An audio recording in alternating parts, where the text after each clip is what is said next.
nakubwiraga niba bumva neza message ya Kisekedi uyu munsi byashoboka yuko bafatiraho bagasunika bakaza bakuramo Goma bagakomeza bakirukanka bagakuramo Bukavu bakomeza bakirukanka kugeza igihe aho Kisekedi azamanika amaboko akavuga ngo noneho mureka tuvugane. Hanyuma hano hafi muri Goma ho gusa simbona ko wahuze wangu M23 ngo ishaka kubishaka kuza mu mujyi wa Goma ntago mbibona hano hafi gihe bino bya bitunguranye reka da bino bya bitunguranye ukurikije uko bimeze uko niyo yarerekeye wari M23 yarerekeye wari kare mbona ko ikeneye wari kare mbere ya Goma ngo mu gihe atarabaho ibiganiro byo guhagarika imirwano hagati y'abantu bombi ko ari babiri ntago bizakunda ikindi mu gihe FARDC arasimbura M23 muri nuzaza yafashe ntago bizashoboka nawe M23 mu gihe tarabasha gufata igihugu cyayo kavuze gutyo tarakora igihugu cyayo haje imirwano itazabaho kandi M23 ariko ubundi frame banze nkubaze gutyo wemeranya n'abavuga yuko M23 yafunze amaferi gatinya Goma ntabwo mbyemera gutyo kuko ntabwo ari gutangiza urugamba muri gahunda idatekereza kuzafata Goma cyangwa se kukurengana Goma erega buriya ntabwo objectif ari Goma ababitekereza gutyo sinzi n'ikintu banashimiraho ntabwo objectif ya Gorilla cyangwa se objectif ya M23 ntagira ngo tunemeranyeho yuko objectif yo gutangiza imirwano ntabwo kwari gufata Goma objectif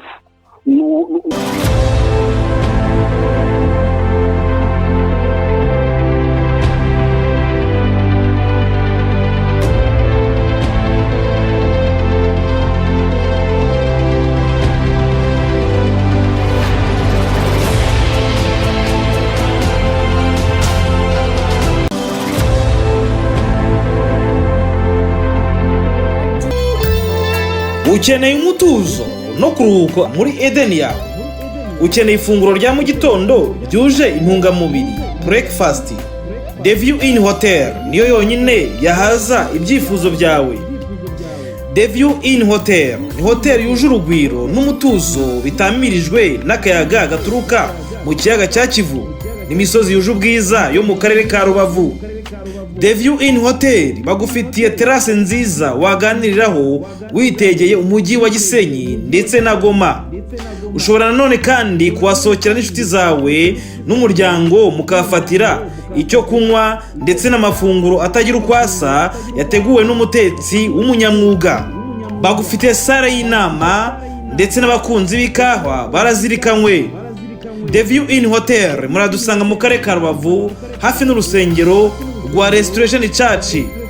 Mushobora kuduhamagara kandi kuri telefone 0788 34 35 55 07 15 17 44 The View Inn Hotel ni inzozi zawe zo kugufasha kwibera mu mutuzo.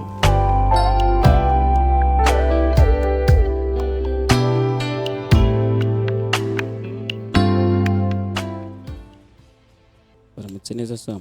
Baramutse Shadrack. Baramutse namwe bantu mudukurikiye. Mabage imereye ite? Nta mabage mfite. Nese urugero ngifite nabandi hano. Ahubwo se wowe ubu uzinduka gutega imodoka ubu ntayo nzani. None se bakubwiye ko mu modoka yaba mari. Barakubwiye ko ahantu hose. Ntagiba mariko yaba. Ahantu hose iri. Manzi waramutse. Kitondo cyiza rwose urakoze cyane Manzi azi. Manzi yageze. Ejo yararimo mbwira ngo nibwo ambonye mu maso. Gerageza umwereke mu maso hako. Nzayambigenza. Gilbert Silverbox nawe arahari. Gilbert jya guha abana ubumenyi. Ni teacher hariya. Ni teacher mu karere ka Gasabo. Uri kubona ukuntu muri rutangiye umeze nkaho turi mu kabyiniro. Wagira ngo ni ya matara za ya matara ya night club. Ibintu biduterana ubwoba abantu mudukurikiye. Si ibintu bizakemuka bitego. Ibintu rwose igihugu cyateye imbere rege ntagishaka gutera. Kandi wagerageje kuyagabanya. Nagabanyije nayamazeho ariko ngiye ndumva urumuri ruri kunyica kambe mbanje kuhita mbazanira ya foto y'ibyo tugiye kuvugaho shyira ifoto ndi tubanze tunabiganireho kwanza foto. Reka dusuze rero abantu bari hirya no hino, ubwo bamanzi Felix bari muri Kenya bahageze, Gilbert uri mu karere ka Gasabo nawe yahageze, ndetse ubu n'abandi harimo badukurikiye batarimo kutwereka hano muri chat ko bahari, ariko turimo turababona ko bahari. Turimo gushaka Efrem, gushaka Efrem yakuzanira Efrem aba ari we aduterera metero noneho kuri ababongereza, ariko inkuru y'abongereza y'ushaka wayireba ukawidusomera. Abongereza barimo baradushakira ibintu byinshi. Somiriya y'ukuntu bashaka kwinjira mu kibazo cy'u Rwanda na ariko Efrem yahageze. Yego, waramutse Efrem? Waramutse. Amakuru ni neza. Waramutse neza Efrem? Waramutse. Yego, komera cyane. Komera ni mwese. Yewe wayi ikaze, ariko dufite ikibazo. Cyari ikibazo kibaza ngo ubu ngubu ninde kabitera, ninde wiyenjwe, ni nande wiyenje ko turi kubona imirwano yongeye kwegera Goma, imirwano yagarutse muri Sake hagati ya M23 na FARDC ifatanyije n'abafatanyabikorwa bayo. Wowe uteye metero buriya ninde wiyenje? Twamubuze mbanze nk'iseguro rwose, twebwe twavuze tuti buri umwe wese afite impamvu wenderanyije, buri wese afite impamvu zatuma yenderanya, ariko nawe wemerewe gutera metero yawe wakwenderanya hari buriya sinzira ndi bukoresha rangi gitarimo nko kwenderanya, wenda twava ngo watangije imirwano no kwasubukuye imirwano ko n'undi bari mu mirwano nta wendereye undi rero, ahubwo twavuga ngo ninde wasubukuye imirwano ko bari basashe ntaho bacumbitse imirwano y'Isake, imirwano y'Isake, kuko bari mu mirwano, impande zose ziri mu mirwano.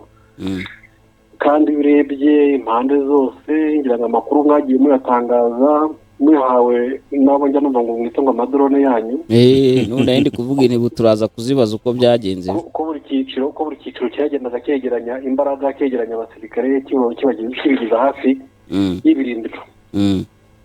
Ikindi ngira ngo ku ruhande rwa guverinoma ifite inshingano zo kubohoza ahantu yambuwe, ibyo ni ibisanzwe urumva. Ikindi kandi urebye umurongo guverinoma ya Kinshasa yafashe na Tshisekedi, amadeklarasiyo akora, yewe n'abamufasha kuyobora bose bamaze guhakana ko badashobora kuzashyikirana na M23, kandi M23 nibo barimo kurwana. Ubwo rero iyo umuntu yavuze ngo ntabwo nzigera nshyikirana nawe kandi ariwe murimo kurwana, ubwo birumvikana igikurikiraho. Ntabwo yavuga ngo ntabwo azashyikirana na M23 ngo asuka abasirikare ku kibuga cy'indege. Ibi ni ibikorwa ku manywa cyangwa ntabwo ari ibintu bikorwa nijoro.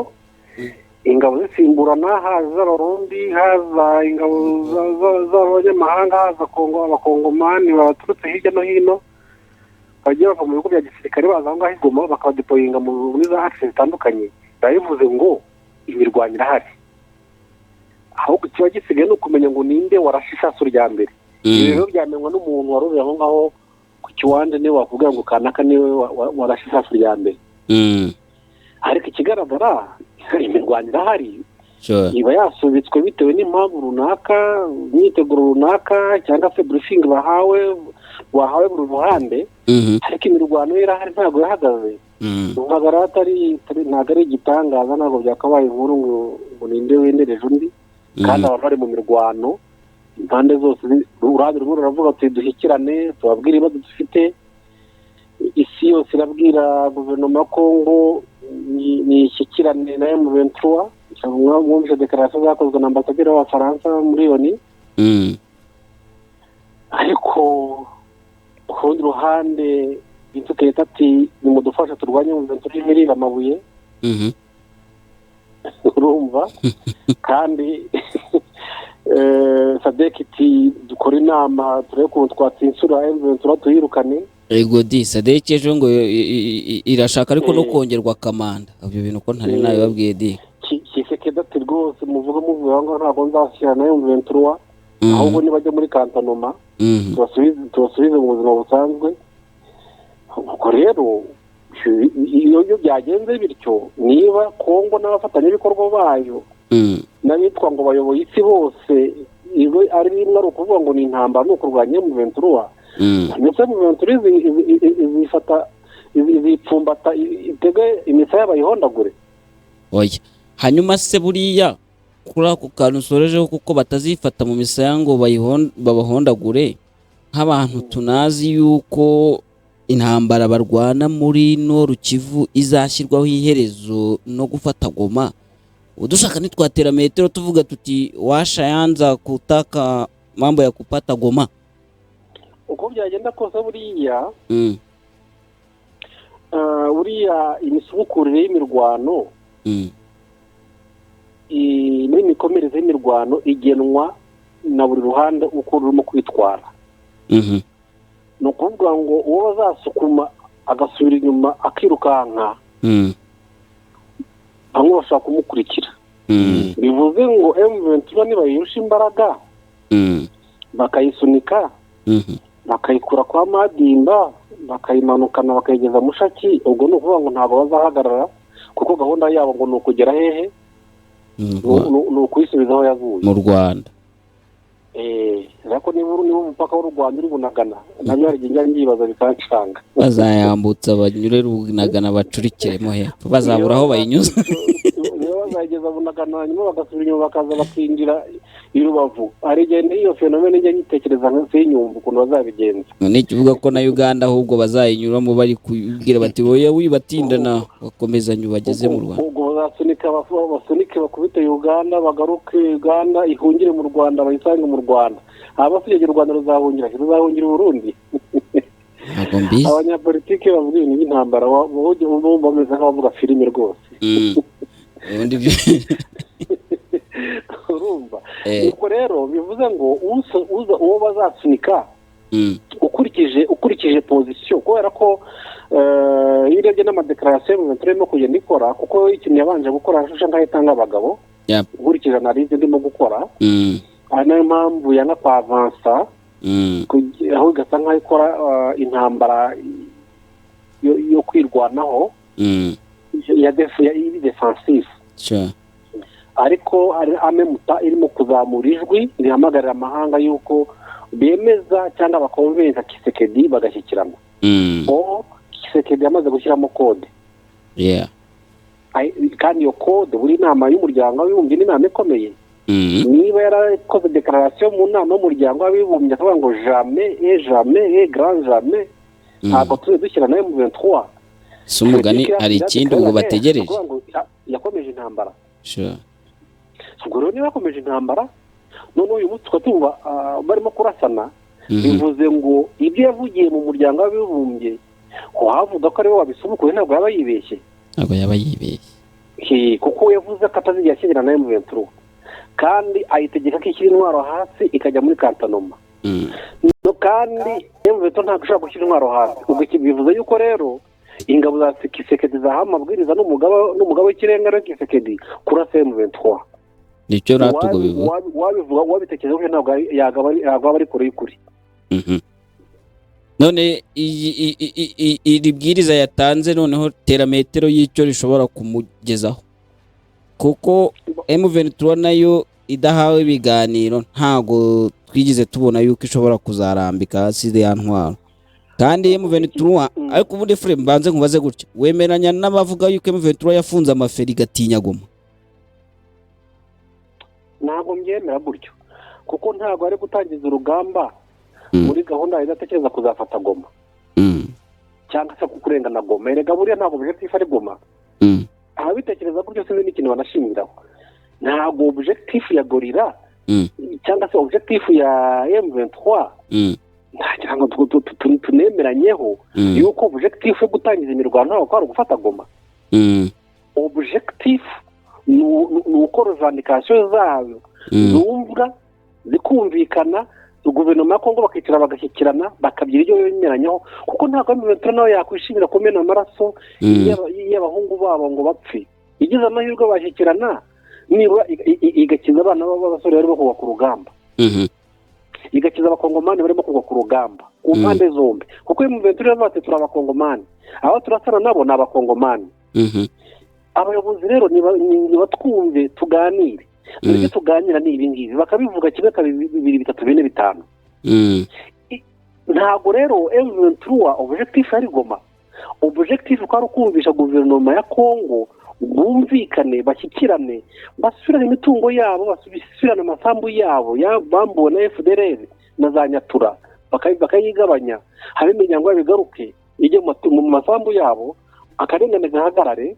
Ibyo nibyo bumvikanaho n'ibijyana n'umutekano ukaragace wamaze guhungabana.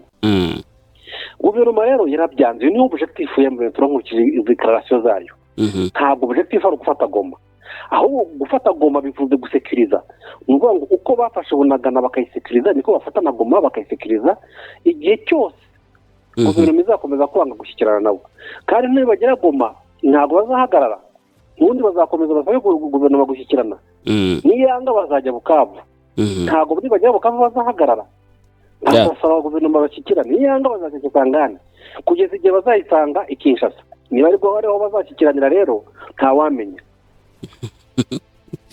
Ibintu bikomeje kugorana rero. So ubwo rero ngo byumvikane neza, abantu sinzi impamvu buri gihe mutwa wumva Goma ukagira ngo hari Goma niyo objective final ya revolution M23 irimo gukora. Impamvu nari mbikubajije kuriya nge nk'ubu ngubu ndavuga nti niba uwo mugaba w'ikirenga wari utubwiye yatanze iyo go ahead ku basirikare bibati ngaho ni muhangane niyo M23 ntago nzaganira nayo, birashoboka ko M23 bishobora kuyikururira gufata Goma. None se ubwo wowe urabibona kimwe nanjye kuri iyo ngingo, cyangwa n'ubundi iraza gukomeza kwirwanira aho iri ye gukomeza kwigera Goma n'ubundi yihorera? Ariko reka dusubire dukotinge mbere ko twe dutekereza ibitekerezo byacu, cyangwa dutera imetero ku bitekerezo byacu. Twakwifashe declaration z'ubuyobozi bwa M23, kuko yavuze ngo enough is enough. Tuzakomeza dukurikireho amasasu aturuka. Ibyo bishatse kuvuga iki? Ni ukuvuga ngo mobilisation iri Goma. Sibyo? Ariko ibyo byavuzwe kera, wibuke nyuma yaho. Nibyo ndimo kukubwira byavuze kera, ariko ntabwo turimo kuvuga ibya kera, turavuga iby'ejo bundi. Ndumva nta n'icyumweru kirashira Kisekedi ari mu nteko y'umuryango w'abibumbye avuga yuko atari yashyikirana M23. Ibyo ntacyo intwaro hasi batazishyira intwaro hasi bazabarasa, icyo bishatse kuvuga. Yabivuze kuwa gatanu. Ntabwo biri kure ya declaration yavugiye muri Hongria. Ni Hongria? Niba ntibeshye yego. Ubukungu rero intambara irakomeje kandi yasubukuwe. Ikindi kandi twibukiranye yuko ntabwo imirwano igeze ihagarara, wenda icyahagaze ni fro nyinshi kandi mu buryo bukomeye zari zarahagaze, ariko ubundi abawazarendo na FDLR mu izina ry'abawazarendo bateraga ibirindiro bya M23 bakarasana. Ngira ngo mwumvishana henshi cyane M23 yagiye ifata muri gihe cyitwa ko ari agahenge. Siyashise oya. So rero ni ukuvuga ngo uyu munsi niba M23 yumvishe impuruza ya Kisekedi ikayumva neza mu buryo buboneye, niba atari za declaration z'abanyapolitike avugira ku maradiyo kugira ngo akore propaganda abaturage bamwumve, babyita populisme. Bya bindi Marshal yamaganaga ejo avuga ati niba abantu barwana nibarwane, niba batarwanye bave mu magambo. Nibyo nakubwiraga niba bumva neza message ya Kisekedi uyu munsi byashoboka yuko bafatiraho bagasunika bakaza bakuramo Goma, bagakomeza bakirukanka bagakuramo Bukavu, bakomeza bakirukanka kugeza igihe aho Kisekedi azamanika amaboko akavuga ngo noneho mureka tuvugane. Byashoboka. Ibyo birashoboka cyane rwose, baramutse bumvisha neza impuruza yatanze bakayakira, kuko ibyo bakoze birahagije.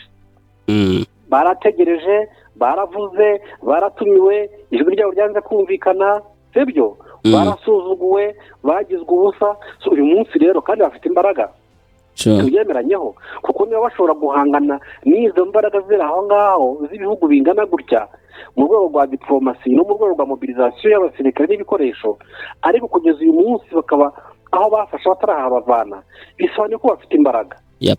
uyu munsi rero bashaka kumva iyo mpuruza, hanyuma bakaba basunika bakavuga bati FARDC byayigora izajya kubitekereza hari aho twayigejeje. Yego, noneho aho izumva yuko inegekaye itakaje Goma, igatakaza Bukavu, igatakaza Kisangani, igatakaza biriya bice byose, kubera icyo gihe byazashoboka. Noneho ya mahanga akayibwira ati kandi ngiye mbona ko bizagenda, kuko umunsi ahantu hose FARDC irimo gukura uburyo niba bya birombe igende habo bacanshuro, igenda isezeranya abanyamahanga, igenda isezeranya iyo komite internationale kugira ngo bazacukure. Umunsi bizagira amaboko ya M23 ndakubwiza ukuri ko ayo mahanga niyo azafatwa Gakano Kisekedi, bamubwire bati shyikira n'aba bantu kuko turimo turatakaza uburenganzira bwacu waduhaye.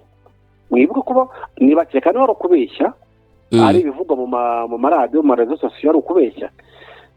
Ntabwo ubuyobozi bwa Kisekedi butinya gutanga ibirombe bugasinya amakontra y'imyaka 100, imyaka 50. Ariko ahantu rero bamaze gutakara hatakiri amaboko ahagenzurwa na leta, hakajya mu maboko ya M23, abo bantu urumva bizoroha? ntabwo bizoroha, ariko urumva n'ahantu bizarushijeho gukomera, ahubwo nuko icyo gihe azabatangiye noneho kwemezwa ibiganiro, nicyo gihe M23 nayo izaba imaze kumva ko itabikeneye kurenzaho. Sinzi niba wowe utari kubibona. Icyo gihe ni hahandi bashyikirana bakavuga ngo mbere yuko tuvugana egura sezera,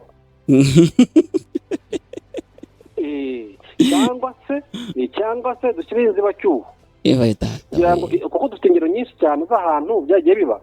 Dushyiraho leta y'inzibacyuho, hanyuma duhindure systeme de gouvernance, systeme y'ibore tuyihindure, akariho bazana noneho imposition, akariho bempoza imishyikirano n'uko bayishaka. Efure, reka nkubwire, hari izindi update ngiye kukuzanira hano, ndakuzanira na Meki nawe ndamwongeramo hano, noneho utegereze. Hari ikibazo hano nka Kadami, nangwa se hari igitekerezo cya nka Kadamiye, wowe na Meki muragisubiriza rimwe mwese kugira ngo bajyanirane. Iyo batari kumwe nta kiba kigenda. Yego Efure? Ya, gaho noneho usuhuza Meki nawe ndamufite. Meki uraho? Uraho Efure? Myaka myinshi, amakuru? Akone meza cyane, nakomeye cyane. Dukomerane.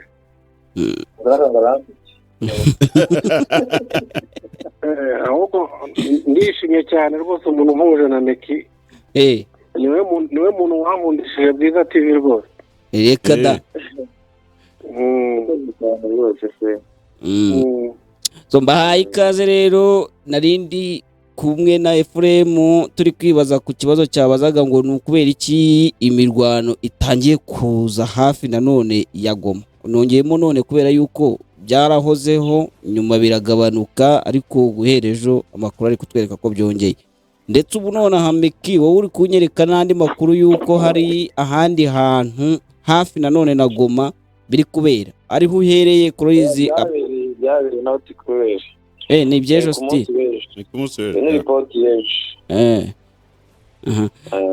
Reka ravuze ngo ku munsi w'ejo imirwano yumvikaniye muri centre ya Sake, aho igitero cya Wazalendo na FARDC bazamutse ahitwa ku Mugano mu irembo rya Péage Route. Abandi bashatse gutera M23 muri progression ya Rutobogo. Bamwe muri FARDC ambulance zabagejeje muri Goma. Ukuntu iyi message yanditse Meki uri kubyumva. Bamwe mu FARDC ambulance zabagejeje muri Goma, abandi bahira mu modoka cyangwa twanibeshyaga. Tubwire ubwo biragaragara ko ufite amakuru arambuye y'ibyabaye ejo.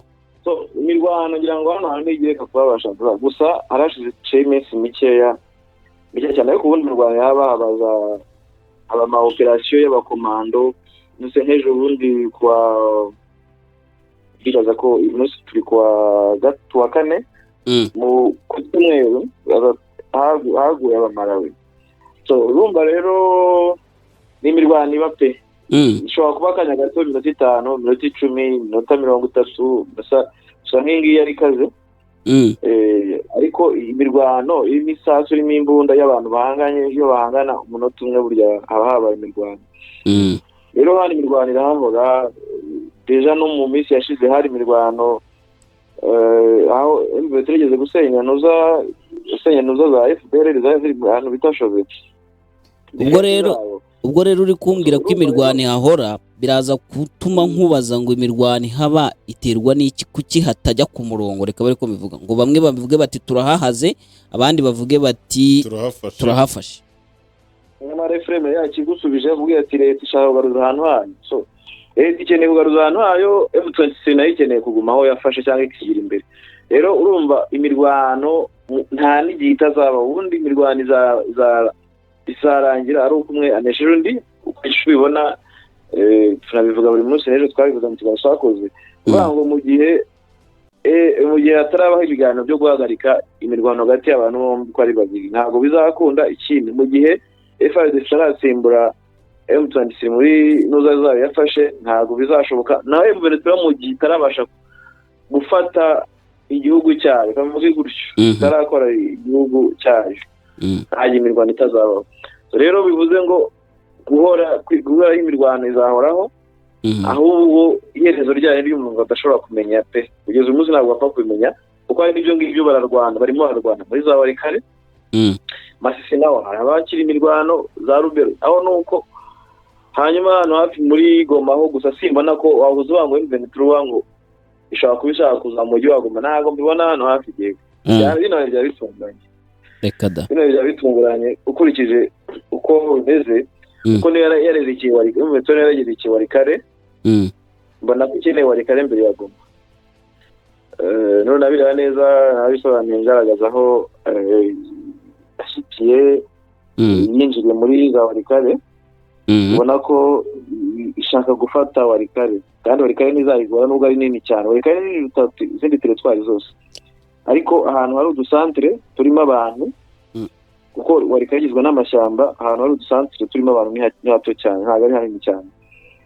Bivuze rero ko iyo uyibona gufata Warikare mbere kuruta uko yaza mu mujyi, kuko ukurikije imirwano yagiye iba, hagiye habaho imirwano irimo ihuje impande zombi, izi FARDC ndetse n'abayifasha barimo za Wazalendo n'ingabo z'u Burundi, FDLR, bose bakoze reinforcement, bakoraga reinforcement zagatanga umusada baturutse muri Warikare.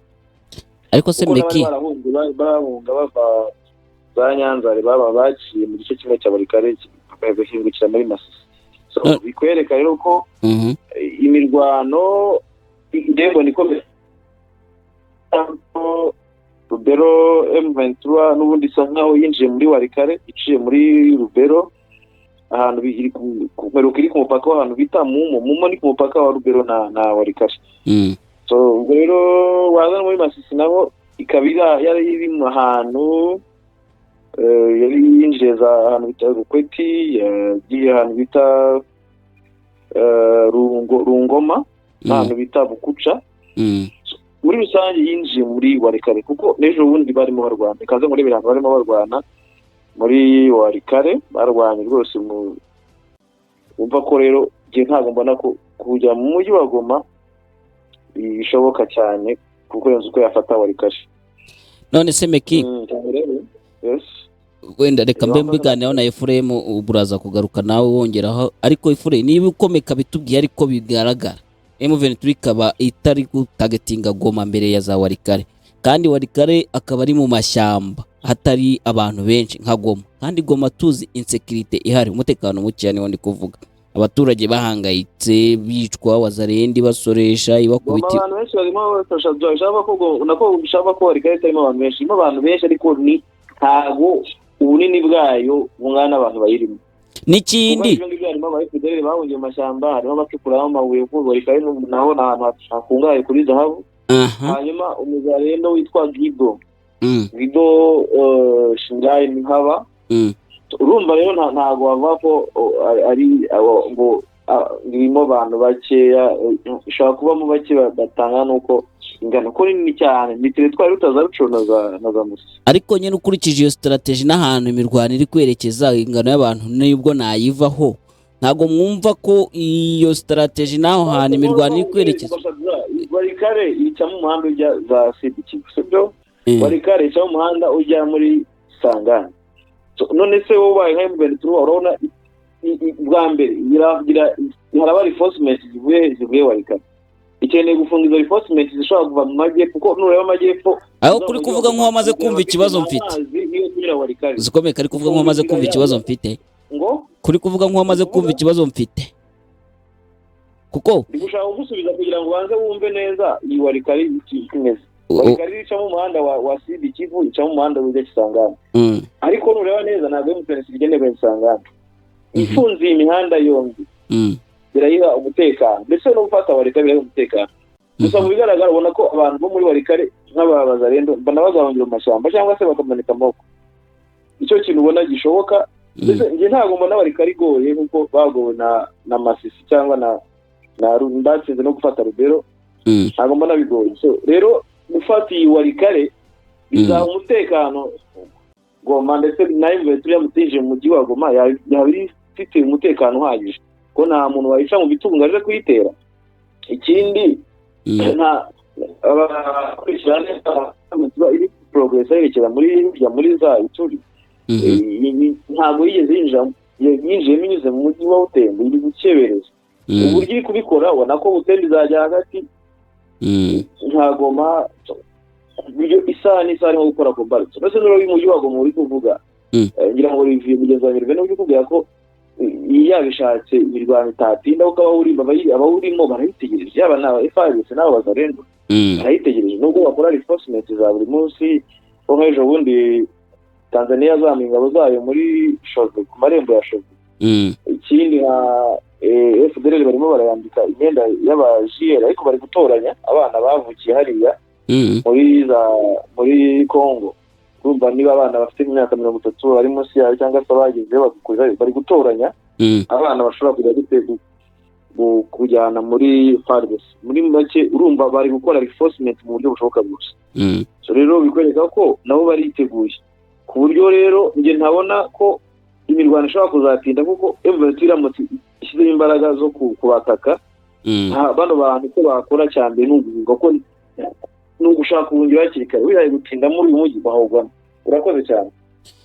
ikibazo nashaka kumubaza Efre ubwo we yagisubije ataracyumva ariko ubundi cyabazaga kiti iyi strategy y'Ventura yafashe yo guhera hirya ikazagaruka nyuma ntago buri ari yitiza umurindi imvugo ivugwaho zirimo na ziriya Monisque ivuga ngo bayibereye mu bucukuzi kwitari kugana cyane aho abantu banayitabaza bari ikagana ahari strategique kuri yo ntabwo mwumva ko iyo strategy abantu bashobora no kuyisesengura ko ari strategy miniere aho kuba strategy humanitaire kabari ko mbibaza urakoze cyane nagira ngo shimire meke intervention yakoze kandi nubwo yasubije imbere nk'umunyeshuri w'umuhanga usoma mwarimu mu mutwe ibyo ashaka kubaza ariko ibyo yavuze ni ukuri ariko n'ikibazo yibaza nacyo gifite ishingiro gusa reka gisubize muri ubu buryo ndagira ngo twibukiranye yuko intambara ni amafaranga intambara ni uburyo intambara ni means financial means utazifite udafite aho gukura amafaranga ntabwo wakora intambara yewe n'abafatanyabikorwa bagufasha udafite icyo ubufaringa udafite icyo ubereka nabo ntabwo bagufasha birumvikana tuvugisha ukuri uyu munsi ntabwo ikintu cyihutirwa cyane none ahangaha strategy kuma kuko intambara ni strategy ntabwo icyihutirwa cyane ari ukuribera Goma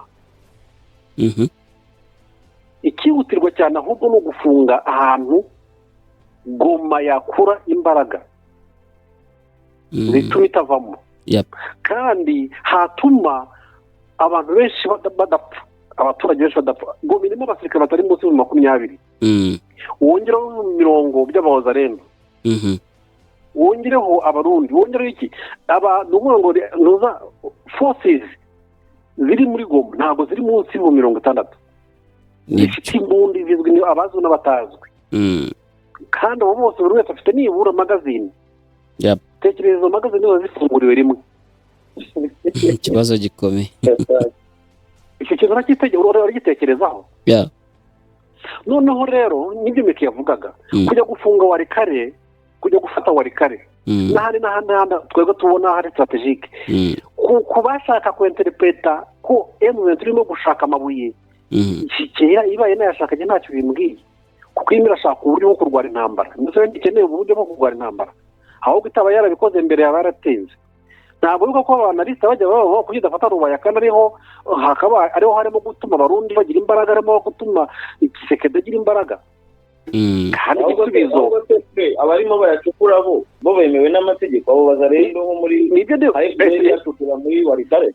Effectivement nibyo navugaga, uyu munsi rero iyo Warikare ayo mabuye arimo acukurwa n'abarundi, acukurwa n'abazarendo, ababesikoro bose. Nyamara ntabwo uzumva bitukayita avuga yuko aya mabuye arimo gucukurwa na FDLR kuko nibo bayagemurira. So urumva rero uburyo abantu barimo gusoma intambara buri professional burumvikana, bagomba gufunga ahantu hose ari strategic, hashobora kuva money power ndetse hashobora no kuva financial means ziza kubakubita. Ukuvuga ngo ya mabuye aturuka Warikare, za ngabo zituruka Warikare, babazarendo baturuka Warikare nibo barimo kuza kuranforsa Masisi. None se nibo barimo gutanga umuhanda, nibo barimo gutanga inzira iva Kivu Sud aho abarundi banyura. Ubwo rero kuba rero batateje intambara muri Goma ntabwo bivuze ko batarimo kurwanira Goma. Bashobora kurwanira Warikare ariko baba bashaka Goma. Ibyo ni ibintu bisanzwe. Iyo bajya gufata umujyi ntabwo buri gihe barasa mu mujyi, bashobora no kukontorona kandi umujyi ukivanamo. Ibyo ndabyumvishe ndumva na logique ishobora kumvikana, ariko ayishobora ko n'abarwandofone cyangwa se n'abakongomani bose bari bayitegereje cyane cyane abari Goma, nabo bari bwumvira strategy cyangwa bari bubone yuko M23 atari birwanira. Reka nongere nsubiremo, objectif ya revolution M23 irimo gukora nkuko ibitwereka, nkuko nabivuze kenshi, ntabwo ari ugufata Goma, s'il vous plaît, ntabwo ari ugufata Bukavu.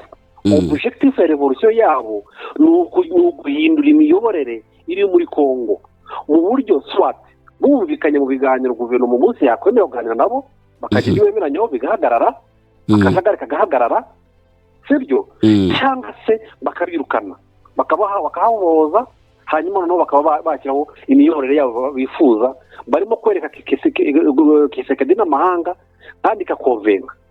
Cyangwa mwamwigeze kumva declaration y'umudepite mu nteko ishinga amategeko ya Kongo, s'il vous plaît, avuga ngo ahantu M23 iyobora bararyama amasaha 24 ntawuhutazwa, ntawicwa, ntawibwa, ntawamburwa, ntawukoresha imirimo y'agahato. Hakoze ko muri Kongo ariho hasigaye imirimo y'agahato abaturage bakoreshwa n'abaturage bagenzi babo. Ibyo Kanyukejo yavugaga, avuga ukuntu abantu bakishyura kujya guhinga.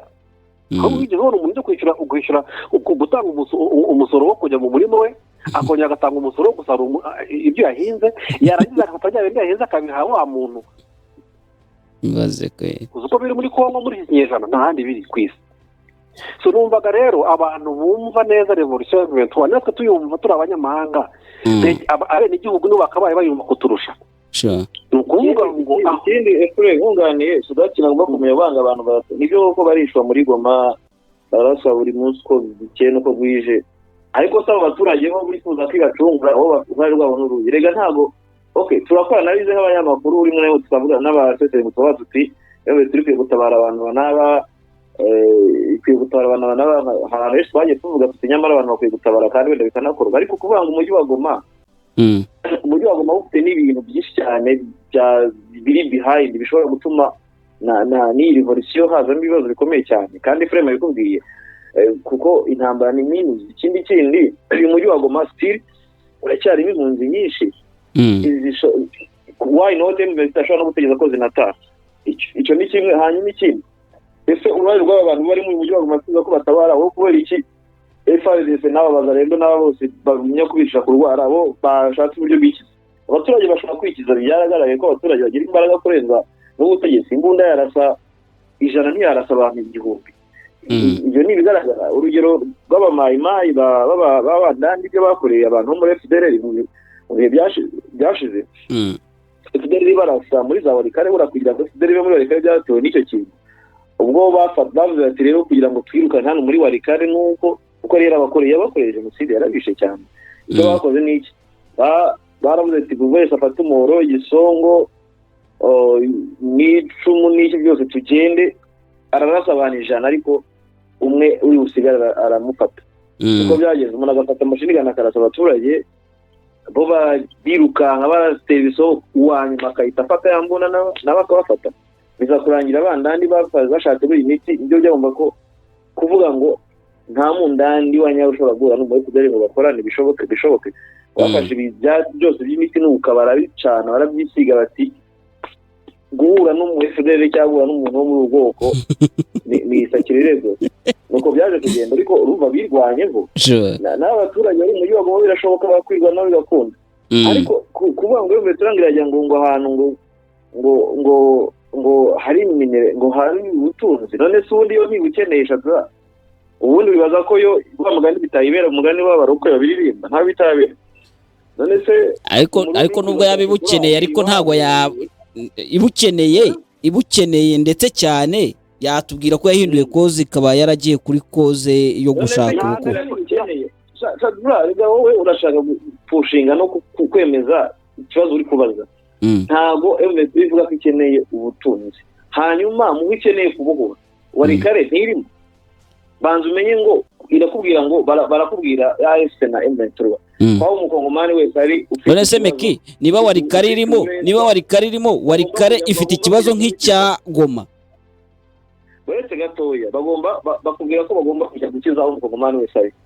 Niba muri strategy zabo cyangwa muri tactique zabo babona Walikale ari igomba kwihutirwa cyane ko abo bantu bari mu mabuye ari nabo bafite ibibazo bikomeye kurenza abandi mu gihe bagoma nubwo bitwa ariko nibura uko biri ni mu mujyi bitandukanye n'umuntu uri mu cyaro ubwingishwa uri bikorezwa amabuye uri gucukuzwa. Reka nkunga ikindi kintu buriya hari ikintu abantu batarimo kubona, hari icyo bita guerre psychologique.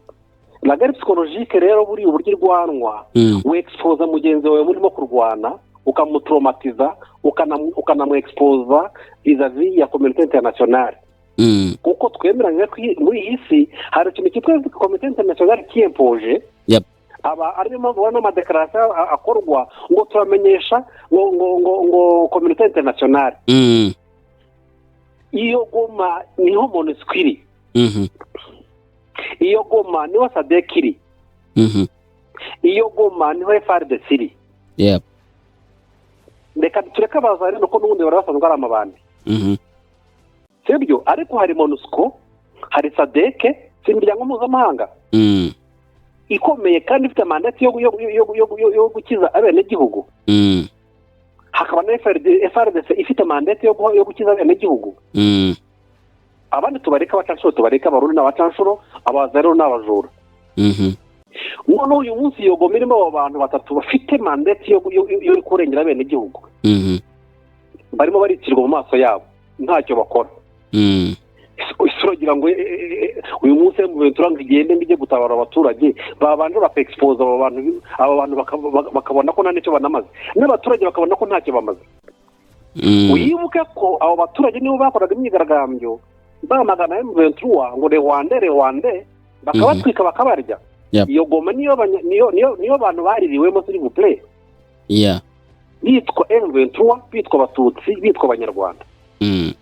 Uyu munsi rero ngiye mbona ngo ningise ko mbyumva iriya ni cyo bita guerre psychologique. Kuba badafata Goma ahubwo nibyo byiza kuko baba barafashe mu mezi atandatu ubu uyu munsi akajagari kari muri Goma ikikubwira ko atari ko M23 irimo kurwana nabo irwana n'abazarendo amahanga akavuza induru yuko M23 irimo kwica abasivile birashoboka umugani n'abazarendo bakimunda. Shadraka naho muri vuba izayifata kandi vuba. None se ubu ntacyo ubona wowe Shadraka nk'umuntu mukuru nyuma yuko Ephraim akubwira ko yarabakanze uburyo bw'ubwonko abantu bashushe umutwe abantu babuze icyo bakora hari n'amajoro nkange nzi bajya bayitegereje bavuga ngo iyo ufata umujyi wa Kigali umujyi wa Goma birangira bitabaye ibyo twese ukaraga ukaba ubuti nyamuneka nageze telefone ko uyu mujyi uzagufatwa ibyo habaga hari ibimenyetso bihari Damiye yamaze kumva ko umucunguzi n'umwe gusa ninde ni M23 kuko FRDC itarashobora gutsimbura mu metero muri Sake n'itsimbura muri Nyiragongo nta bizashobora gukura igitutu kuri umujyi wa Goma rero niba unabona n'amagambo abantu bo muri FCC bavuga ejo bundi nabo mbona akanya karishonga ati turimo turatahibera umujyi wa Goma barimo baraswa hari bikwereka iki hari icyo bikwereka tukajya muri details z'icyo ashatse kuvuga ariko uyu mujyi wa Goma nta no kugenda mbona ko umwaka uzashira batarabigeramo ni ibintu toto nibashaka kujyamo bazawusimbukira cyangwa usomye ibintu bya Damiye nkaka nawe yanditse ngo bitarenze ukwa 12 Noheli abaturage bamaze kumva ko umucunguzi wabo ari bugufi ndetse nta n'undi wo kubashyigikiye ni kimwe FRDC yamaze kurambirwa urugamba rwose bamwe bazatabirwa bazerera mu nzu z'amakarito n'ibirirwa barasaba abaturage banabiba Wazarendo yabuza amerekezo Sadeke yabuza Ishana Imira FDLR nayo isigaye yigira abasivili bose byara abazungu b'Abaromania aba patrouille bakoraga zaragabanyutse basigaye bajya kure uko barazaga ikabatwara ibi byose birakwereka ngo n'ubundi wa mugani ari igihe cyo kuramuka wa mugani wa Bibiliya rero Shadrach jewe ikindi kandi amakuru naravuga ko za community international nazo zamaze ku ibyo kwemera kugira ko zigize ijambo zamaze kudesida zivuga ziti icyaba kisa nuko M23 yakiza so biri sekle amakuru avugwa vuga ko bivugwa na motari taza kumbaza ngo ziri hehe abo ubira ko community international zamaze gukora kudesida ko M23 ahubwo yakwiye kuza yo gukiza abaturage kuko FRDC ndetse n'ababa bose badafite ubushobozi bwo barinda abaturage ahubwo ari bo bagira gute bahemukira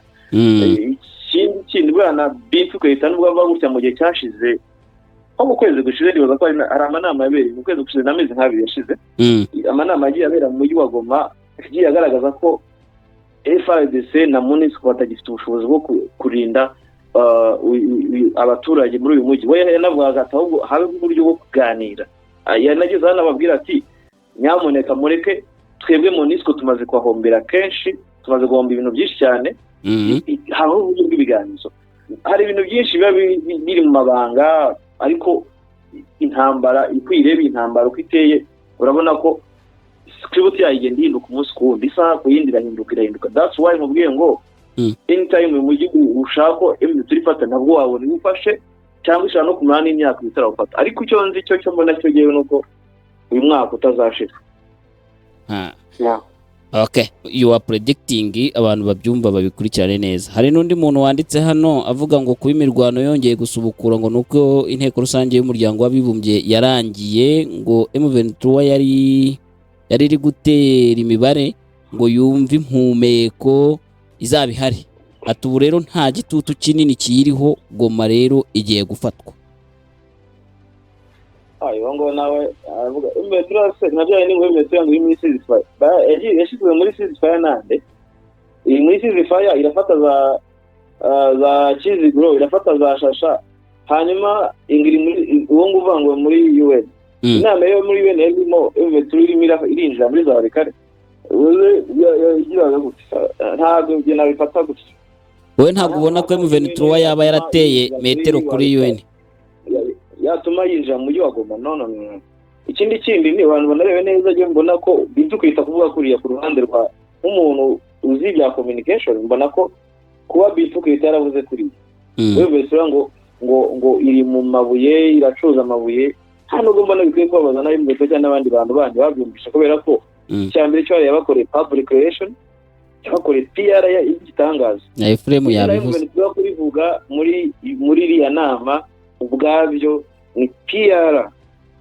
ikomeye cyane yabahaye visibility sibyo icya kabiri hariya mu kuvuga ngo isigaye yinjiza $100,000 y'agacukura amabuye menshi n'icukura kurutanyisha na muri Rubavu yerekaga abazungu nyamuneka dore umuguzi ugurisha yarahindutse murebe uriya muve kugidura umuntu ibyo ni ibintu ushobora kubona ko yakoze ku ruhande rumwe. ni politike n'ubwenge da nabyo byashoboka mugani akaba aribyo yari ari gukora arabwenge. Hanyuma uyu wundi witwa Aurelien Francine we yavuze ati Goma ntikenewe cyane kuko ubu ndabona ameze nkaho arashyigikira ibyo mwavuze ngo izikuramo ngo reka M23 banze ifata imijyi ikikije iyo Goma ngo izikuramo kandi ni vuba cyane. Uyu ni ukuvuga ko muri guhuza. Hari uwitwa Habarugira François yavuze ngo gufata Goma birashoboka, arongera avuga ati ntabwo M23 yayinaniwe ahubwo abona icyo igihe cyageze ati kandi burya intambara ni imibare. Undi we yasubizaga ikibazo twatangiye iki kiganiro njye na Sam twibaza kibaza ngo ese amafaranga ya FDLR yinjizi yashyira hehe. Yitwa rero Buti Eric yavuze ati amafaranga yabo bayashoramo imari muri za Zambia na Malawi atariko hari ngo hari imiryango yabo cyane cyane ngo ariko ngo hari indi makeya ngo bashora mu Rwanda no mu Burundi na Uganda bitwikiriye indi miryango itarakoze genocide ariko yabo y'abacuruzi. nagira ngo nunganire uwo muntu ntabwo amafaranga ya FDL bagarukira muri bo gusa no mu miryango yabo. Amafaranga bayagabana n'abamafiyateri irega system y'abamafia ari nayo bakorera ubuvugizi ariyo mpamvu kugeza n'uyu munsi uwumva bagikanyakanya bakibasha no kuvuga. Kandi imiryango y'abamafia iri mu nzego nyinshi, iri mu Babirigi, iri mu Banyamerika, iri mu bantu batandukanye. Ntabwo amafaranga agarukira hagati yabo, ntabwo atuna hagati yabo, bayagabana n'abo mafiyateri ayasagutse bakayakoresha ibyo ngibyo avuga n'abasirikare ba FARDC bakabagana n'abayobozi ba Kongo basigaye nabo bakayashyira mu miryango yabo. Shaka nibaza rega impamvu ibihugu bikomeye bitajya bita kuri FDL cyane umunsi bihangayikishijwe na M23 kuko ikintu mbona cya mbere cyangwa bahangayikishije n'izi comment bakora ku bintu by'amabuye nuko irya yonyine nyine direction yaho amabuye agomba kuva agomba kugurirwa ibi birahinduka bivuze ngo plan ibe ihindutse. Hanyuma ikindi kintu ngomba kumenya nuko nk'ababirigi akubwira abamafia b'ababirigi n'abandi nabo bose uyu munsi wa none bakubwira ko korota ya mbere irava muri Kongo. Ibikoresho byabo bakoresha bya electronique bakora amatelefone, amabatiri, amamodoka byose birakorwa amahariya. None se badahangayitse bavuga bati turakuraho ibikoresho, baravuga ko n'Uburusiya iyo bwakoragamo intwaro bwakoraga muri nabwo buhangayitse. Ubushinwa nabwo nuko urumva hari intambara n'imibare myinshi harimo uburyo bw'intambara bw'abantu bari kwirwanaho bashaka uburenganzira bwabo, akamo n'abandi ari mu ntambara y'ubucuruzi.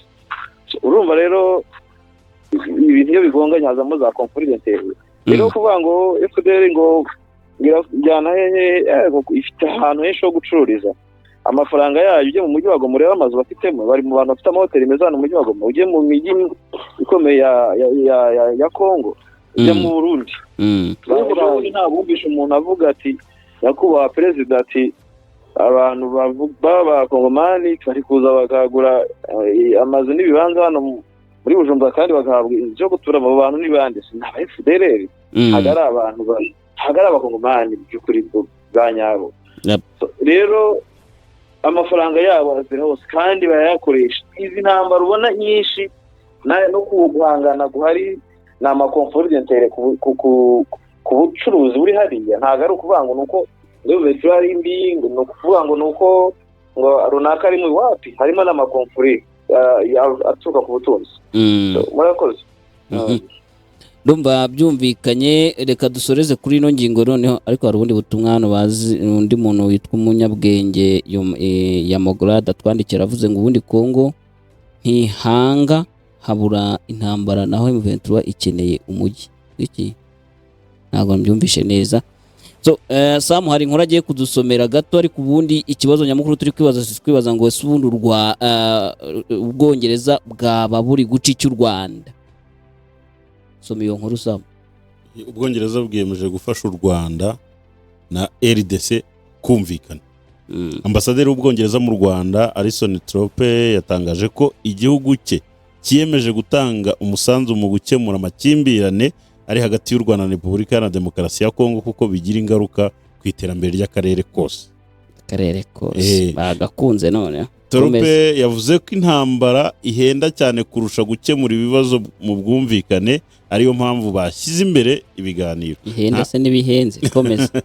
Ntabwo Trope ari mushya mu bibazo by'umutekano muke mu karere k'ibiyaga bigari kuko yahoze agashinzwe muri Minisiteri y'Ububanyi n'Amahanga y'Ubwongereza mbere yo kugenwa nka ambasaderi w'igihugu cye mu Rwanda mu ntangiriro z'uyu mwaka. Mu kiganiro n'abanyamakuru kuri wa gatatu, Ambasaderi Trope yavuze ko Ubwongereza bushyigikiye inzira zisanzwe zo gukemura ibibazo by'u Rwanda na Kongo zirimo ibiganiro bya Rwanda biyobowe na Angola ndetse n'ibya Nairobi biyobowe na Kenya. Ati ntekereza ko akarere kose kazabyungukiramo kakabona amahoro n'umutekano. Ngaho rekera wa muntu utari mushya ngo arabona bya biganiro bya Rwanda na Nairobi ari byo bizakemura ikibazo. Efrey ahubwo ikibazo ubu ibyo avuga ni ukuri nk'umudipolomate uhagarariye inyungu z'Ubwongereza kandi yaba twagiraga amahirwe ibyo biganiro bikanemerwa cyane cyane ko n'u Rwanda ntabwo bihakana urabyemera urabyifuza, yaba utabyemeraga ntabwo rwakagiyeyo, ahubwo si ikibazo Kongo irabyemera, Kongo irabishaka. nyine se arabewe ko Kongo itabyemera? Ntabwo ibyemera ko yanze gusinya ku masezerano yari ku biti rivumbura. None se nyine ntabwo ibyemera kuko Tshisekedi yavuze yuko adashobora na rimwe kuzigera ashyikirana na M23, kandi imwe muri proposition ziri muri ya myanzuro ya Rwanda nuko FARDC yakirana na M23 kandi barabahamagaye guverinoma ya Kongo irabyanga. Cyane cyane ni FDR ubundi ikintu cyatumye ibintu byo kwicara ngo baganire cyangwa bahuze umugambi byatumye Wagner ashwana n'abantu bo muri mu iperereza ryabo kuko bo bari bafite report bumvikanye n'abo Rwanda bava muri Rubavu. Yego ikozi ya mbere yari FDR, noneho niyo yabiteye. Ubu ngubu nigeze kuba amakuru mbavuga ni FDR uyu munsi abatoye barimo barambikwa imyenda ya FARDC babambitse imyenda y'aba GL ubwo ni garde présidentielle. Aha rero birakwereka ko ni Rwanda yakuba baramaze gukora selection yabo, baramaze gukuramo FDR, bashobora no kuzanabyemera ko yabo kwasigakorwa, ariko ntago mbona ko u Rwanda rushobora kuzabingukiramo. Nureba neza urasanga FDR inoza Kongo ifite ikibazo cyo kurekura FDR, irayirekura gute? Ngiye umuntu twaganiraga ejo wari uri mu bambiro yarambwiye terega mu bambiro nyine naho bari barimo babahinduranya bafata ba FDR barimo barabakuramo bajyana muri reserve yanuza ya FARDC. Yarambwiye ati nta barwanyi FARDC ifite kuko aba FDR no barwanyi bonyine nibo barwana. Uvuye ngo FDR idahari umunsi wa none itari muri iyi ntambara byagora FARDC kuko icyambere cy'abarundi baramaze kunanirwa, nta kugeza uyu munsi abenshi barananiwe. FDR nisa nkaho yemeje kurekura FDR bivuze ngo noneho bazana kubitwa nk'utwana nk'uko n'udasanzwe bakubitwa. Ubona rero ko kozi ya ikintu cyambere gituma ibiganiro bya Rwanda bidakunda bitashoboka bizahora bizurungutana kubera ko hari ikintu kimwe birengagiza. U Rwanda rwo ravuga ruti nyamuneka mwebwe mufate FDR mu gukorana cyangwa se mu bacyure baze, ariko bakavuga ati se ni kuri nikuraho uyu muntu ndajya hehe? Ahubwo tukibaza Kongo y'uyu munsi none ifite ubushobozi bwo kurekura FDR, irabikora gute? Ari nawo wabonye wa mukino bakoze ejo bundi ngo bagiye kwirasa mu bambiro babuze ahaniri guhamagara General Omega, General Gakwerere, abitwa ba Poet bakababwira ati muzigo mu nama bakaba kingirana bati musohokamo hano muze tubajyane wanyu mu Rwanda. Ibyo byonyine si action nziza bagakoze inoroshye iri simple. Aba ba general bahora batembera hano mu mujyi wago bahatembera uko bashaka. Ntabwo FARDC yari binaniwe ubwayo kubikora, kubahamagara ati muze mu nama gusa babwira ati rero ntabwo musohoka hano mujye gutaha iwanyu, ariko kuvuga ngo ugiye kubarasa urabarashe. Wigeze wumva mu FDR rumwe bakomerekeye mu rugamba barwanyemo? Ntawe numvise. Ntawe bafashe ngo mu mateka 13 harimo umukapiteni umwe n'umusagenti abo babashe kuvugwamo abantu 13 mu bantu mwari mwegeranye muri defense mufite defense imwe ahantu hamwe mwegeranye ni ikigo cyabo kirahari. Hanyuma ushobora kwibaza ese koko ugiye kubarasa wajya kubarasa umugaba wabo w'ingabo zabo umugaba mukuru wa FDLR ariwe Omega we yagiye yahunze yigendeye. Ni ibintu ubona byarimo agakino ubona ko byangagiye Rwanda simbona ko ari n'ikizanakemura. None se nyine ko ariho mfitiye ikibazo ko ariho ikibazo cyanjye cyaturutse uyu mwambasaderi w'Ubwongereza ukiri kurirayinga kuri Rwanda mbese ubundi ubwo niba atanabibona nta n'abandi abaza ubundi subu amahanga azakomeza kurirayinga kuri Rwanda yanzwe bitanga ikihe gisubizo akaba ariho ndi guhera mvuga intu uyu Mwongereza nawe no kubona icyo abwira abanyamakuru hari yagira ngo yikure imbere y'abanyamakuru. Nabikubwiraga politike nuko ikwiye kuba igenda baracanga uwo mukino ikarita iragumye ikinwe nyir'ukugaininga cyangwa nyir'ukufata agomba gufata azahafata. So njyewe mbona ko kugumya kuzungutana kw'ibigano bya Rwanda kwanga kudakunda nubwo nakuye ko bitazakunda kudakunda kwabyo ni nayo mahirwe ya M23 uko babyanga uko bayishyira iruhande bakavuga ngo u Rwanda iyo ntibayitumire face to face iragumya ifata ibice none abireba neza uko bari muri Rwanda ngo Ceasefire yafataga ibice byinshi ifata ibice byinshi iragura iratoza bakada irazana abasirikare bayo bandi iragura ibikoresho nuvuga ngo game iragumya ibeho abandi bo bagumiza intambara.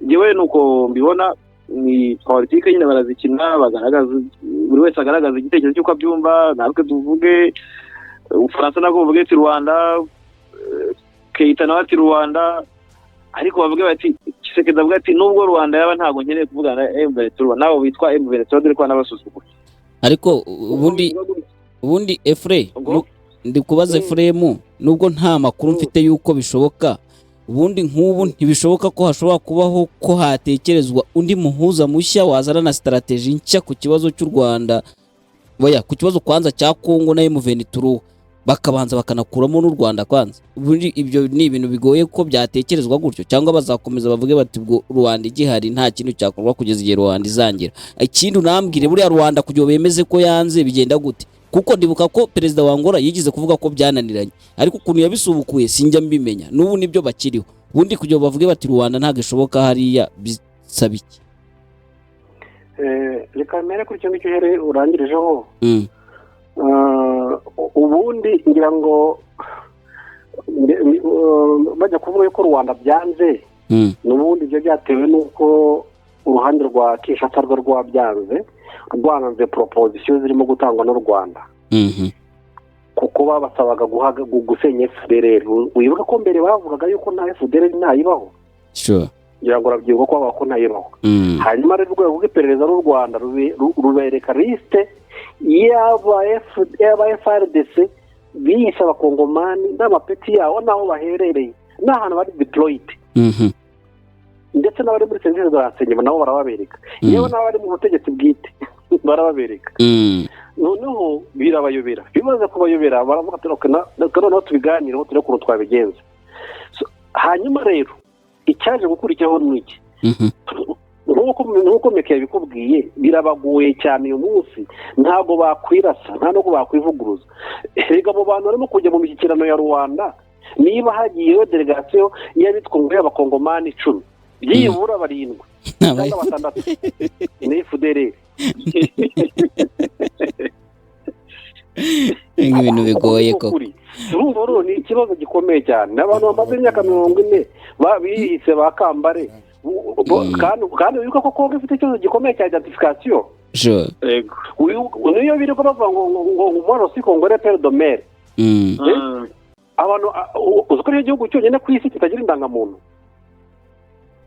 Ikindi cyagomba kumenya ubundi Fure rwose tuvuge ibindi bibiri ntago aka karere kazabona amahoro ubone bakarere bw'ibihugu bitwa ino ntambare imaze kuzamo ibihugu byinshi byo mu karere abantu barabizi ko byinshi birimo iyi FDLR itarasohoka muri Kongo kandi pe RDF yajyayo FARDC yakwemera kureka FARDC na FDLR ntago bizakemura ikibazo nta nubwo bazanabishobora. Igihe umuntu mbona wa mbere ushobora kubagirira impuhwe akabikora niyo mu Benitro kuko icyambere kimwe bivuga ni ngo iki kintu kizakorwa na revolution ngo guhindura butegetsi ku buryo habaho butegetsi buvaho burundu bukavaho bukagenda hakazaho ubutegetsi bushya hakazaho igisirikare gishya, hakazaho ibintu byose structure y'imiyoborere igahinduka.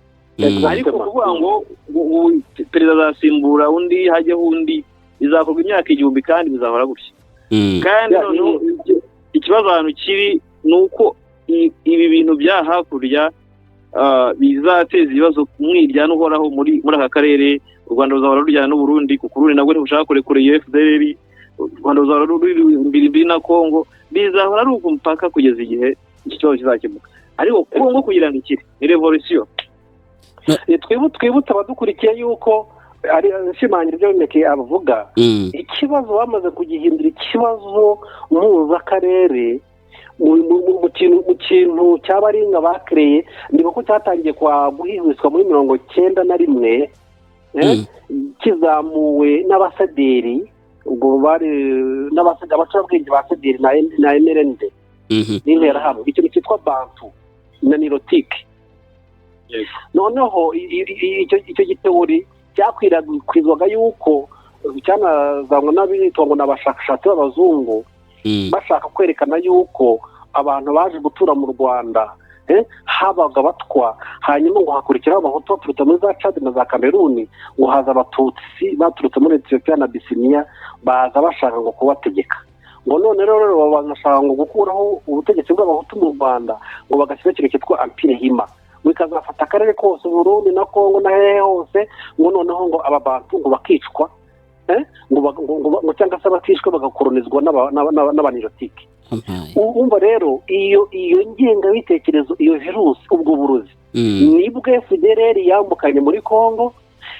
Nabwo wibuka ko abayobozi bayoboye Burundi uyu munsi icyo gihe bari mu Rwanda, bari mu batozwaga n'intera hamwe, bitozanya hamwe n'intera nabo bari bayiriyeho, bari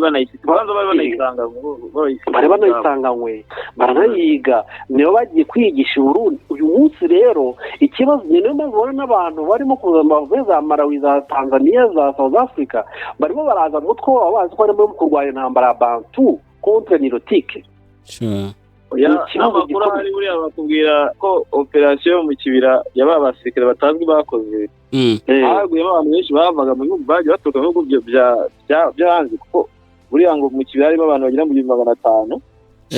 Amakuru y'amatara bamugani wa Shadrack, abantu 500 harimo abantu babe za Zambia, za Mozambique, ku buryo harimo n'abantu bashobora kuba barapfusha abantu babimenyetso. Ukohereza umwana wawe mu ishyamba ngagiye gukuraho ubutegetsi runaka, ntuzamenye ko byagenze.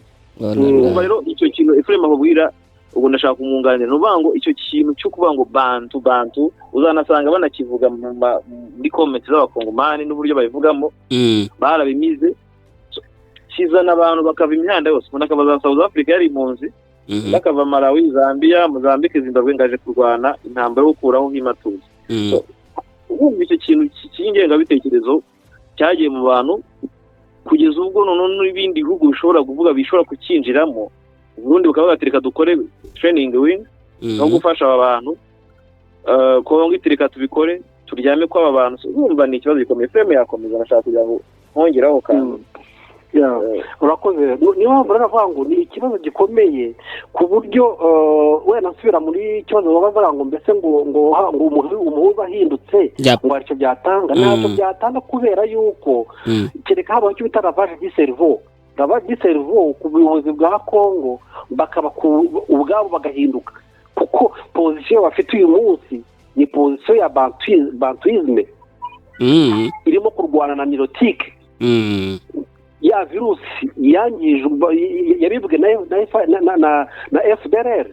Tukumva rero ikintu gikomeye uyu munsi si ikibazo cy'umuhuza, si ikibazo cy'uko Angola yananiwe, ahubwo ntabwo Angola yananiwe guhuza, ahubwo Angola yarananijwe, kuko abihuza ntabwo bari sans opposé, bari muri sans opposé. Nta kintu rero Lorenzo yakora ngahindura ibitekerezo bya Kisekedi, urimo kubwirwa inama na Neva amwumvisha ko bagomba kurwanya intambara ya Kibantu kugira ngo bice abahimatutsi babice.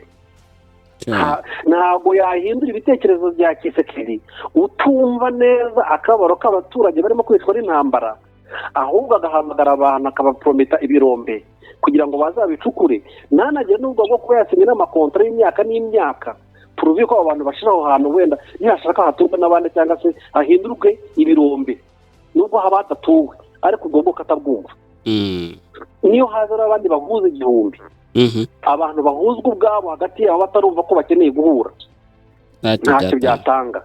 Igisubizo rero ni kimwe na kimwe kiyavugaga ni uko M23 AFC cyangwa n'abandi bantu bo muri Kongo bose ndetse no muri aka karere batangira gutekereza ikintu cya revolution impinduramatwara y'imitekerereze. Ubwo burozi bwamaze kubibwa muri aka karere bw'ikintu cyitwa Bantu na Nilotique, abantu bagahagurukira rimwe niba abantu biyita ngo naba Z generation Z bakamagana ubwo burozi bw'ibyo bisaza bwamaze kubiba bubashora mu ntambara zidafite icyo zisobanuye.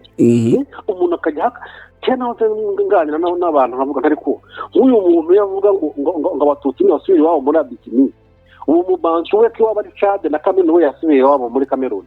Ese nyine da niba tugeze kuri icyo rwego aho umuntu yumva ko atarasobanukirwa ko ufite uburenganzira bwo kujya Burundi nkagura ubutaka nkakora business ikungura abarundi nanjye kanyungura, ahubwo abarundi bakambonamo ko ndi umunyarwanda. Uyu munsi numva ko umunyagana adashobora kuza mu Rwanda ngagura ubutaka akore business yungura abanyarwanda n'uwo munyagana imwungure, ahubwo tukavuga ngo nasubire iwabo muri Ghana. Abantu bose ntibasubire iwabo amaherezo n'uburozi ni politike zipfuye, ni politike z'uburozi abita ngo na generation Z urubyiruko rutwumva rudutega amatwi rwumva ikinyarwanda. Bene izi politike rwose nibazijemo bazirekera abo basaza uko byabo byarabananiye, bareka abaturage bagira amahoro, abantu batura aho bashaka, abantu bajya kwinvestir ahantu bashaka, kuko iyo investment bajya gukora aho hantu yungura abo bantu ntabwo yungura umuntu ku giti cye. Yego nta n'icyo yabamarira abantu bakwiye kubireba, kuko ibyo bintu by'ubwoko ibintu by'ikene wanyu ntaho wabijyana ngo ubicuruze, ntabwo ari igishoro, si diplome waguhesha akazi, ni ibintu biraho gusa by'imyumvire n'imyemerere iri cheap idashobora kugira iki kugezaho wowe ubipfana nabyo. Umuntu wajyanye nabyo 94 benshi bapfanye nabyo, abandi bari kubizerera nibaza ibintu bigatuma ubuzerera ku isi wabuze ibyiciro wabuze iki umwana wawe ukayimura akarinda apfa. Abantu bakwiye kumva ko kubaho kwanjye niko Ephraim ariho na Ephraim kubaho kwe nuko nge mpari, so kubaho kwanjye nawe bigira icyo bigeraho. Kandi kubaka igihugu ntago nacyubaka nyine nk'uko ndi iki igihugu ni icyacu, society ni yacu, ahantu nahacu dukwiye kubaka dufatanyije. Rero abantu bakwiye guhindura imyumvire kuko urwango ntacyo rugeza ku bantu, ntacyo rwose ntacyo. Ndumva byumvikana, kereka niba hari uwongeye gupfukirana ijambo tugiye gufata akanya twamaze mu kanya kugira duhite tujya ku makuru yandi ari kuvuga mu Rwanda. Efre, hari ijambo mbapfukiranye? Ntabwo waniganye ijambo rwose, icyo nsorezaho nicyo narangirijeho rwose. Urubyiruko rudufashe rwamagana abantu basore mu ntambara z'abahutu, mu ntambara z'ubuhutu cyangwa mu ntambara z'ububantu, mu ntambara z'ubutike z'ubugoryi. Abantu bajya muri revolution impinduramatwara ituma umuntu agira iterambere, agira uburenganzira bwo kuba hashaka akabaho akavuga ururimi rwe. Niba baje kubona umuntu adashaka kuvuga ikinyarwanda akavuga ngo ngenda avuga igihutu, ndavuga ni kinyemera. Urwego abantu bagezeho rwa frustration barimo kugira abantu nibaka imibereho yabo kurenza kubaka ubwo butu n'ubututsi. Ntacyo bikumarira kwirirwa birata, urabirata. Jewe nabaho aho nagiye hose ntabwo nigeze mbona gusaba akazi, gusa bishinga icyo ndicyo bikubuza kuba umushomeri se ufite n'ama PhD. Wabona bari kubaka ibituma bizagira icyo bibafasha none kuzerera amashyamba afite za PhD kandi baratije ngibyo. Abantu bakwiye kurenga intambwe bahagazeho bakajya kuyinda, ariko iyo ntambwe bakareba ngo se bave kuri sehemu yangu, bave kuba baba selfish, wumve ko kubaho kwawe rwose ushobora kubaho n'undi mugenzi wawe ariho mukabana mu mahoro, kandi amahoro yawe niyo mahoro y'undi, n'amahoro ya runaka ni mahoro. Ushaka kubuza umwe amahoro nawe uzayabura.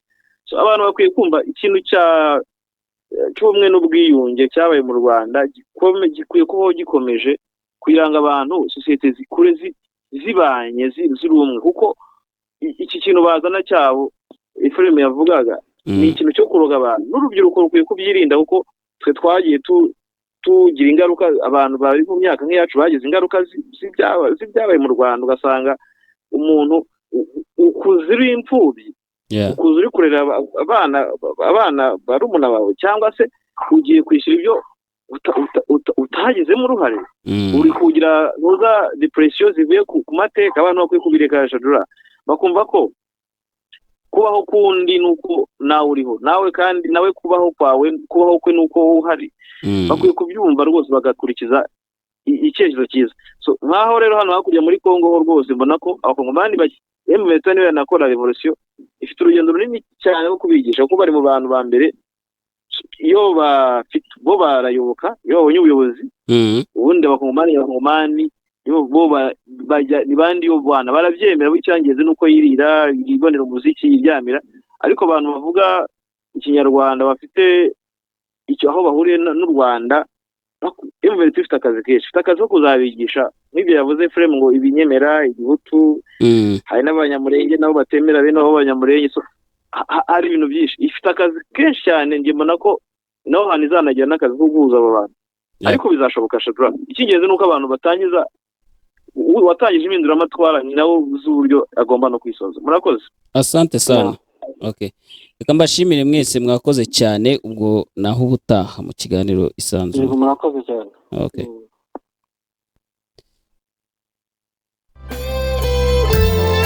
Ukeneye umutuzo no kuruhuka muri Eden yawe? Ukeneye ifunguro rya mu gitondo ryuje intungamubiri, breakfast? The View Inn Hotel niyo yonyine yahaza ibyifuzo byawe. The View Inn Hotel ni hotel yuje urugwiro n'umutuzo bitamirijwe n'akayaga gaturuka mu kiyaga cya Kivu n'imisozi yuje ubwiza yo mu karere ka Rubavu. The View Inn Hotel bagufitiye terrasse nziza waganiriraho witegeye umujyi wa Gisenyi ndetse na Goma. Ushobora nanone kandi kuhasohokera n'inshuti zawe n'umuryango mukafatira icyo kunywa ndetse n'amafunguro atagira ukwasa yateguwe n'umutetsi w'umunyamwuga. Bagufitiye sale y'inama ndetse n'abakunzi b'ikawa barazirikanywe. The View Inn Hotel muradusanga mu karere ka Rubavu hafi n'urusengero rwa Restoration Church. Mushobora kuduhamagara kandi kuri telefone 0788 34 35 55 07 15 17 44 The View Inn Hotel ni inzozi zawe zo kugufasha kwibera mu mutuzo.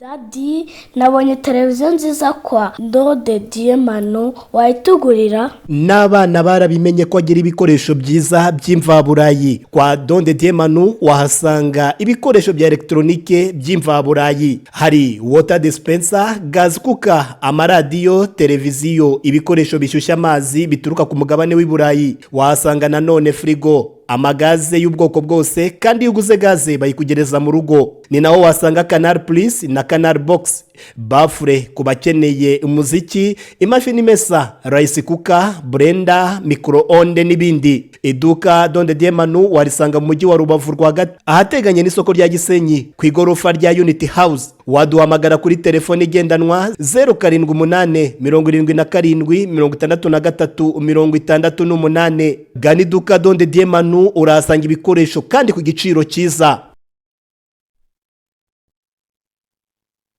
Tuvuye hakurya Shadra.